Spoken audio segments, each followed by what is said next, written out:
Salams and welcome. Thank you for joining me in part number 18 of the Afrikaans reading of the Quran, Die Heilige Quran.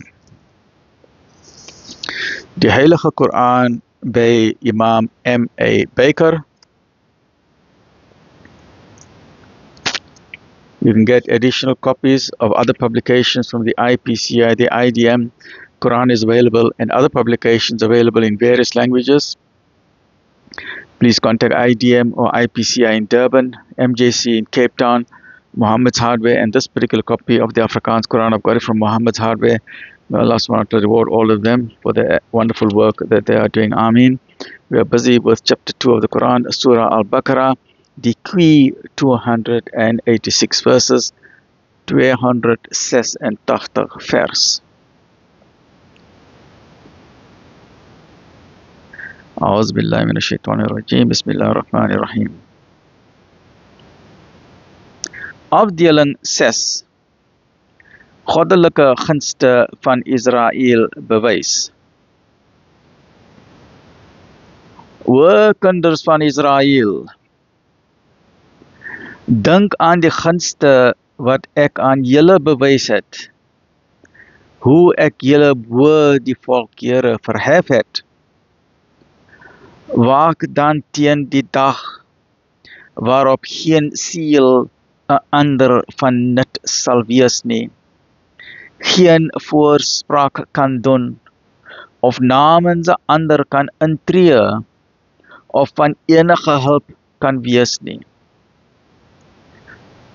En dink daaraan dat ons julle gered het van Farao van Egypte, wat julle gekastei het deur julle seuns te vermoor en julle dogters te spaar. En daarin was 'n sterk beproewing van julle Here. En hoe ons die see vir julle verdeel en julle gered het, en hoe Farao se volk voor julle oë verdrink het. En toe ons met Moses 'n afspraak van 40 nagte lank gehad.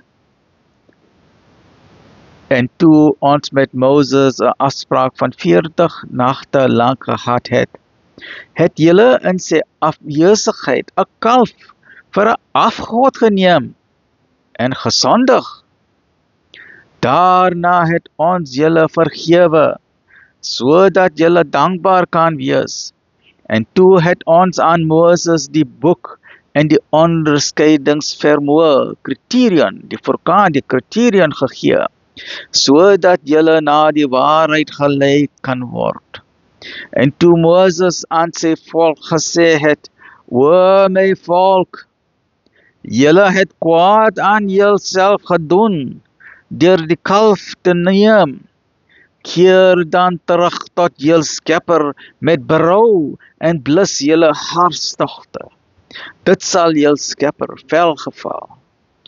En toe julle gesê het, O Moses, nooit sal ons u glo, voordat ons Allah nie van aangesig tot aangesig gesien het nie, het die straf julle getref, terwyl julle toegekyk het. Toe het ons julle weer bygebring nadat julle bewusteloos was, sodat julle dankbaar kan wees. En toe het ons julle met wolke beskadu en vir julle manne en kwartels gestuur en gesê, eet van die goeie dinge waarvan ons julle voorsien. En hulle het ons nie geskaad nie, maar skade aan hulle eie siele berokken. En toe het ons gesê, gaan hierdie stad in en eet na hartelus, waarvan julle ook al wil. Betree die poort eerbiediglik en smeek. En smeek om vergifnis. Ons sal julle sondes vergewe en nog meer skenk aan hulle wat glo en goed doen. Baie belangrik. Glo beloof en goed doen. Net nie net glo nie, maar doen goed. Maar die ongelowiges het die woorde wat ons het hulle gespreek het verruil, verander. En vir die oortreders se onthaalwe het ons uit die hemel 'n plaag neergestuur. Amin. Ya Rabbal Alameen. Alhamdulillahi Rabbil Alameen.